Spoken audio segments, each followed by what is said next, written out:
Imagine this. You're on a road trip, your kids are starving, and you pull into a restaurant, ready for a meal. But then from across the table your own mother looks at you, looks at your hungry children and declares, "Your kids can eat when they get home." That was the moment my entire world shifted, the moment I finally broke free. We were driving back from a family trip to Lake George and honestly, I was already emotionally spent. My 7-year-old Emma and 5-year-old Tyler were starting to get really antsy and hungry in the back seat.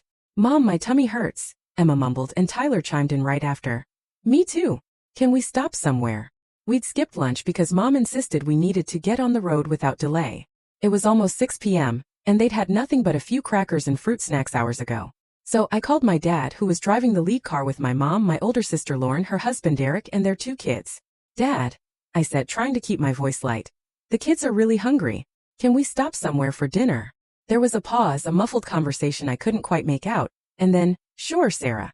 There's a family restaurant at the next exit. We'll stop there." Relief washed over me. 20 minutes later we pulled into the parking lot of a place called the Copper Kettle.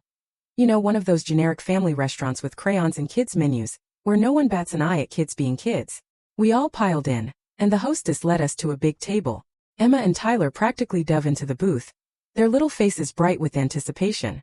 Madison and Braden, Lauren's kids, were already happily coloring their menus across from us. A friendly college-aged waiter named Marcus came over. "Hey folks, can I start you off with some drinks?" he asked, a warm smile on his face. But before I could even open my mouth, my mother's voice cut through the air like a knife. "Just waters for now. We need a few minutes." Marcus nodded, a little confused, and went to grab the water. Emma was tracing the pictures of chicken tenders and mac and cheese on her menu. "Mom, can I get the chicken fingers?" she whispered, her voice full of hope. "Me too," Tyler added. I was about to say yes when my mother's voice rang out again, louder this time and directed straight at me. "Your kids can eat when they get home." The entire table went silent. I watched Emma's face fall, her anticipation replaced by confusion. Tyler's lower lip started to tremble. A wave of heat rushed through me, a searing mix of humiliation and pure unadulterated rage. "Mom, they haven't eaten since," I started, my voice tight. "They can wait," she interrupted, her tone absolutely final. Then, as if to twist the knife deeper, she reached across the table and started distributing the bread basket Marcus had just set down. But she only passed rolls to Lauren, Derek, Madison, and Braden. And Dad, of course. My kids and I were completely, deliberately bypassed. Lauren didn't even flinch. She just broke open a roll and buttered it for Madison, acting like this was perfectly normal. I sat there stunned, watching my own mother deal out bread like a deck of cards, skipping over my hungry, confused children. Derek, Lauren's husband, smirked and looked right at me. "Should have fed them first if they were so hungry." His voice was mocking, cruel, implying this was somehow my fault. My father, who had been studying the menu, looked up and nodded. "Some children just need to learn patience," he said, as if he were imparting profound wisdom, instead of just being needlessly cruel. Emma now had tears in her eyes. Tyler was staring down at the table, his shoulders hunched, trying to make himself small. They'd done nothing wrong. They were just hungry kids who'd been promised dinner. Something inside me snapped. Or maybe it had been cracking all weekend, all year, all my life, and this was just the final shattering break. All those years of being second best, of watching my children be treated like they were less than. All the times I'd swallowed my anger and told myself to keep the peace, for the sake of family. I thought about every Christmas where Lauren's kids got expensive gifts while mine got dollar store toys. Every birthday where my parents showed up hours late to Emma's and Tyler's parties but never missed one of Madison's or Braden's. Every school event where they found excuses not to come to my kids' things but moved heaven and earth for Lauren's. I remembered Emma's kindergarten graduation, how excited she was, asking every day if Grandma and Grandpa were coming. I'd called them, reminded them, even sent a calendar invite. The morning of, they called to say they couldn't make it because they were helping Lauren paint her dining room. "Sarah, don't be selfish," my mom had sighed. "Lauren needs help." I had to lie to Emma, tell her they had an emergency. I remembered Tyler's t-ball game 2 months ago, when he'd finally hit the ball for the first time. He'd been searching the stands for his grandparents, waving, but they weren't there. They were at Braden's swim class evaluation. Not even a competition, just an assessment. Every dismissive comment, every double standard, every moment my kids had been taught they were less important, less loved, less worthy of attention. I leaned back in that booth and I heard myself whisper, more to myself than anyone else, "Copy that." Marcus returned with our waters, notepad in hand. "Ready to order?"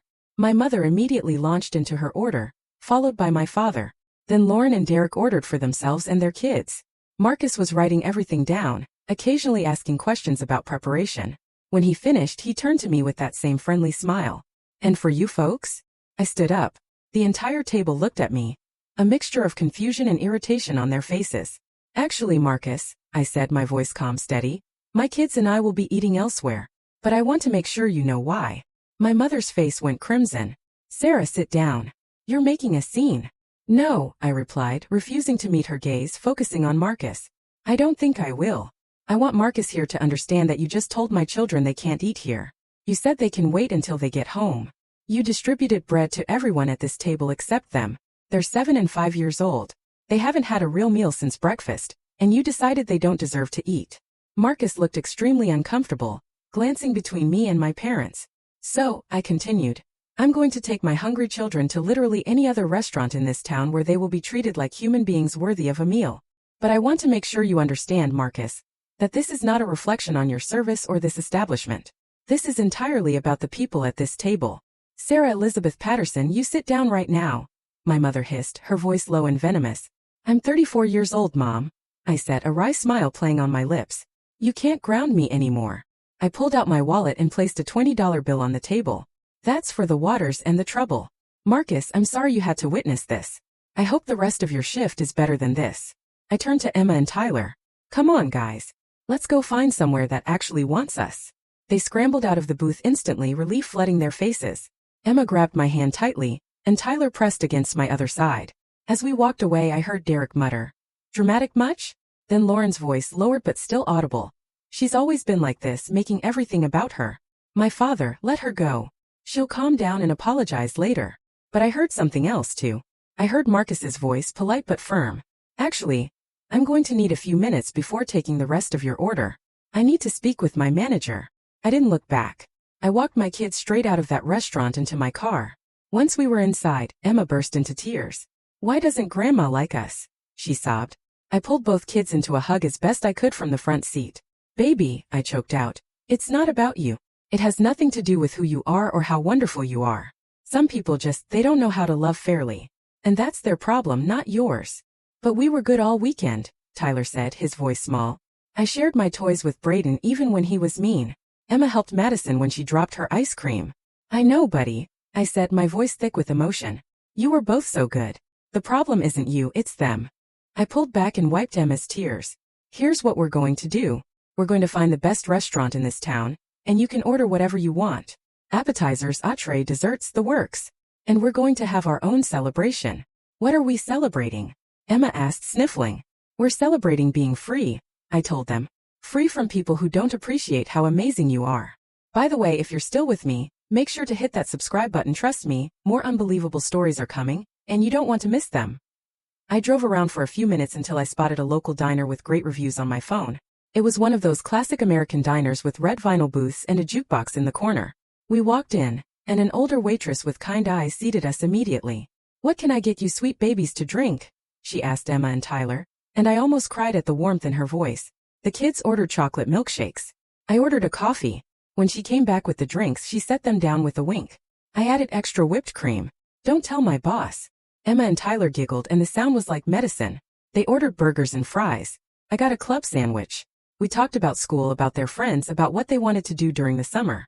Tyler told me about a book he was reading about dinosaurs. Emma talked about her art project. Normal, beautiful kid conversations that had nothing to do with being compared to their cousins or found lacking. My phone started buzzing halfway through the meal. My mother calling. I declined it. She called again. Declined again. Then came the text. "Mom, you embarrassed this entire family. Mom, you owe us an apology. Lauren, Dad's blood pressure is through the roof thanks to you. Hope you're happy. Lauren, you've always been jealous. Get over it. Derek, your kids are spoiled brats just like you." I turned my phone face down on the table. Emma noticed. "Is that Grandma?" "Yeah, sweetie," I said, feeling a revolutionary sense of defiance. "But we're having our time right now. She can wait." In the Patterson family, my parents never waited. Everyone else adjusted their schedules, their lives, around Margaret and Robert Patterson's preferences. Lauren had moved her wedding date twice because it conflicted with my father's golf tournaments. I'd rearranged countless work meetings, only to have them cancel or show up hours late. When Tyler was born, I'd been in labor for 18 hours. I called them, excited and wanting my mom there. She'd said they'd come soon. They showed up 7 hours after he was born because they'd stopped to have lunch and do some shopping first. We figured you'd be busy anyway, Mom had said with a shrug. When Madison was born 2 years later, they'd been at the hospital before Lauren even went into labor. They waited in the waiting room for 12 hours, brought flowers and balloons, took 1,000 photos. My father had cried holding her. I'd never seen him cry when my children were born. The phone buzzed again. This time it was a call from my dad. Then Lauren again. Then my mother. They were tag-teaming me, trying to wear me down. Mom, why do they keep calling? Tyler asked, his face worried. Because they're upset that I stood up for you guys, I explained gently. But that doesn't mean I did anything wrong. Sometimes doing the right thing makes people angry, especially when they wanted you to keep accepting the wrong thing. He nodded slowly, processing this. At 5 years old, he was learning lessons about boundaries and self-respect that I'd only figured out at 34. The waitress came back to check on us. Everything tasting good? It's perfect, I told her, and I meant it. Glad to hear it, she said, her eyes twinkling. You folks look like you needed a good meal. Emma spoke up, her voice stronger now. Our grandma said we couldn't eat at the other restaurant. The waitress's expression shifted just slightly. Well, their loss is our gain. We're glad to have you here. After we finished eating, she brought over 3 slices of different pies. On the house, she said. Chocolate cream, apple and cherry. I couldn't decide which one you'd like, so I brought all 3. I tried to protest, but she waved me off. Honey, I've been waitressing for 30 years. I know when somebody needs a little kindness. Enjoy. We ate the pie slowly, savoring every bite. Tyler got chocolate on his nose and Emma laughed. I took a mental picture of this moment. This was what mattered. Not my parents' approval. Not Lauren's smug superiority. Just this. My kids happy and fed and loved. By the time we got back on the road, it was dark.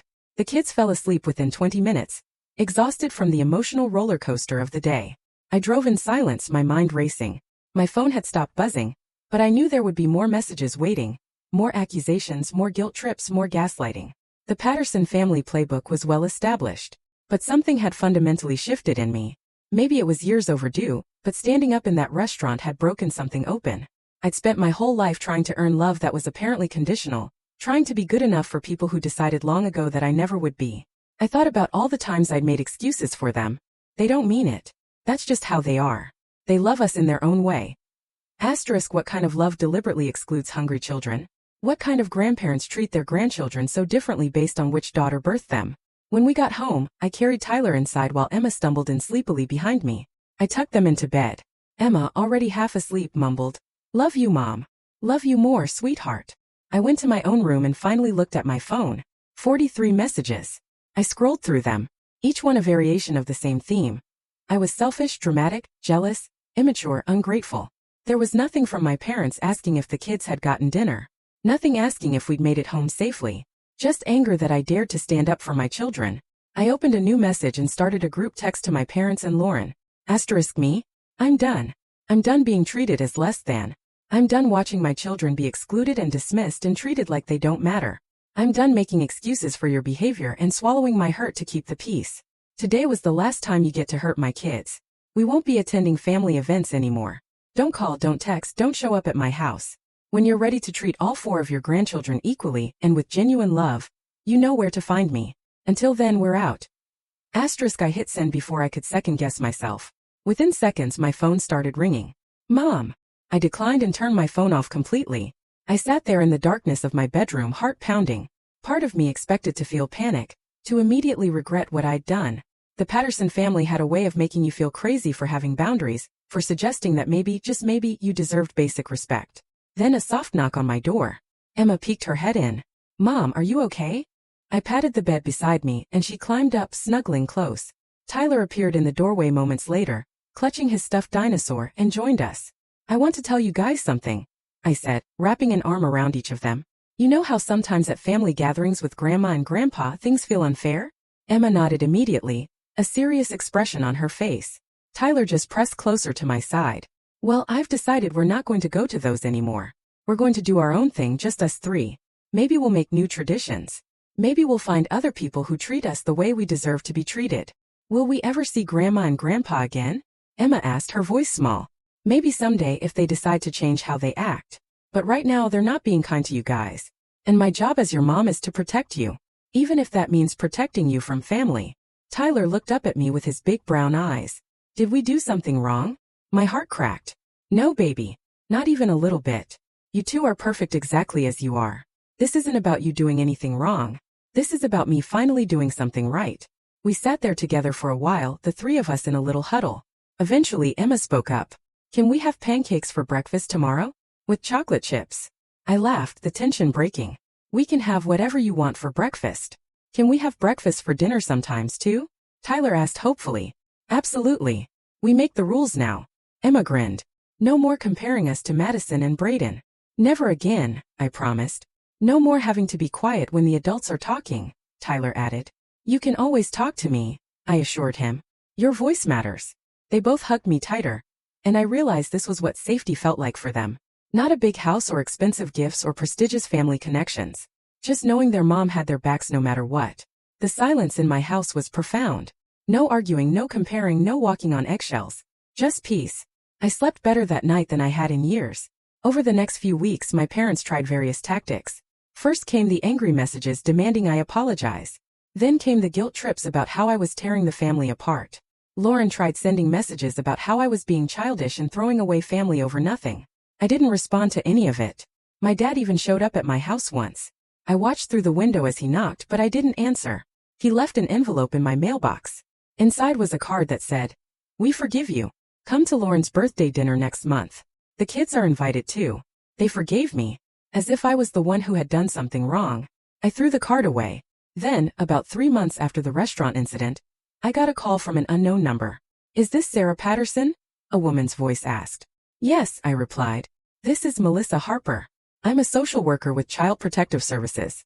I'm calling because a report was filed claiming you're neglecting your children and denying them food." My blood went cold. What? The report was filed by Margaret and Robert Patterson, who identified themselves as the children's grandparents. They claim you regularly withhold meals as punishment, and that your children are being underfed. I felt like I'd been punched in the stomach. They called CPS on me. My own parents had reported me for child neglect because I'd stood up to them.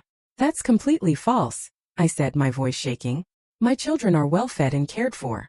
This is retaliation because I cut contact with my parents after they."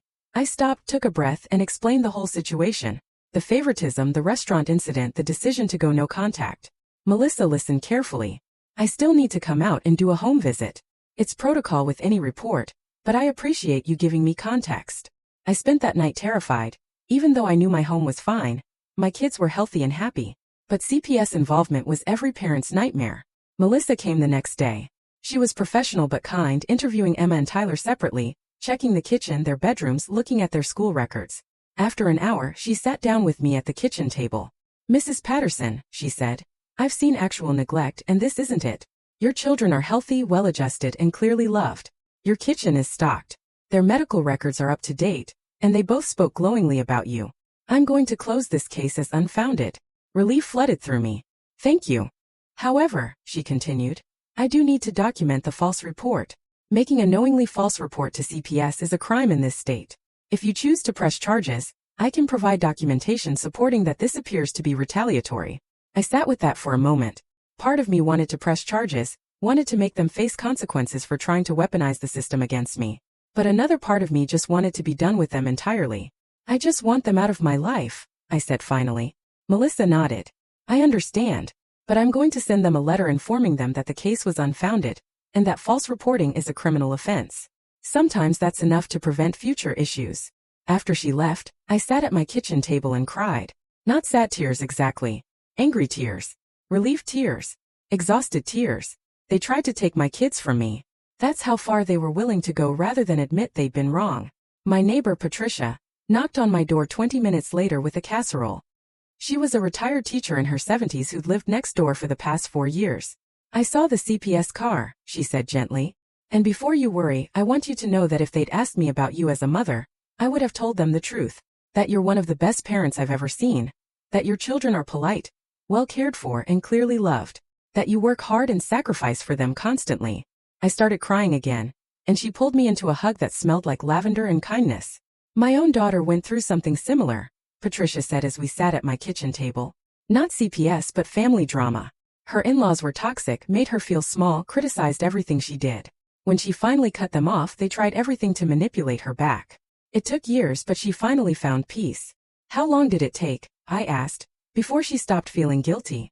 About a year before the guilt faded, Patricia replied. But Sarah, let me tell you something. The guilt you're feeling? That's programming. That's years of them training you to accept unacceptable behavior. Real guilt comes from actually doing something wrong. You didn't do anything wrong. You protected your babies. Life moved forward. Emma joined soccer and loved it. Tyler started taking swimming lessons. We had dinners together every night, just the three of us, and it was peaceful. We started our own traditions. Friday movie nights with homemade pizza. Sunday morning pancakes with faces made out of chocolate chips and fruit. About a year after the restaurant incident, Emma had a birthday party at a local trampoline park. She invited 12 friends from school and every single one came. Tyler helped her blow out the candles and we sang off-key and ate too much cake. Nobody asked about grandparents. Emma's friends didn't know or care that her maternal grandparents weren't there. They just knew Emma was fun and kind and a good friend. After all the kids left and I was cleaning up, Emma came up to me. She was 8 now, getting taller, losing that little kid roundness in her face. Mom, today was the best birthday ever. Yeah, I asked, smiling. What made it so special? She thought about it. Because everyone there wanted to be there. Nobody came because they had to. Nobody compared me to Madison. People just like me for me. I pulled her into a hug. This wise little girl who'd learned lessons I wished she hadn't needed to learn. But who was becoming such a strong person because of it. You are so worth liking for you. I whispered into her hair. 2 years later, I took Emma and Tyler back to Lake George. Just us, nobody else. We rented a small cabin for the weekend, and we hiked and swam and roasted marshmallows. Remember when we came here with Grandma and Grandpa? Tyler asked one night as we sat around the fire pit. I do, I said. What do you remember about that trip? He was quiet for a moment. I remember feeling like I was always doing something wrong, even when I was trying my best. Emma nodded. Yeah, and remember how Grandma gave Madison and Brayden those big ice cream cones, but told us we couldn't have any because it was too close to dinner. But then dinner was like 3 hours later. I'd honestly forgotten that specific incident. It had been one among dozens. I'm sorry you guys had to experience that. It's okay, Emma said. I mean, it wasn't okay then, but we have good stuff now. We have this. She gestured around at the three of us at the fire, at the stars overhead, at our little rented cabin where nobody was comparing anyone to anyone and everyone belonged. We do have this, I agreed. Tyler leaned against me, and Emma rested her head on my shoulder, and we watched the fire burn down to embers. I thought about that moment in the restaurant, standing up and walking out.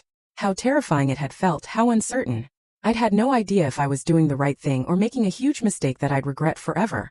But sitting here with my kids, seeing them confident and secure and happy, I knew I'd made the right choice. They deserve to grow up knowing their worth is unconditional.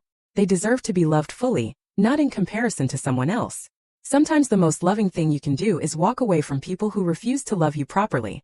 Sometimes protecting your children means cutting off people who share your blood. Sometimes family is what you build, not what you're born into. The fire crackled and Emma started humming a song from school, and Tyler joined in off-key. I thought about that moment when I whispered, "Copy that," to myself.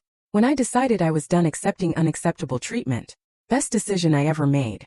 We drove home on Sunday evening, all three of us singing along badly to the radio, stopping at a diner for burgers without any drama or cruelty, just us being us. When we got home, Emma hugged me tight before heading to her room. Mom, thank you. For what, sweetheart? For picking us. I know it was hard to stop seeing Grandma and Grandpa, but thank you for picking us. I kissed the top of her head, unable to speak past the lump in my throat. It wasn't hard, I wanted to say. You made it easy. You were always the obvious choice. But she was already heading to her room, Tyler following behind her, the two of them giggling about something only siblings understand. I sat on my couch in my quiet house. No angry texts lighting up my phone. No upcoming family gathering to dread. No need to steel myself against casual cruelty disguised as family dynamics. Just peace. Just love. Just us.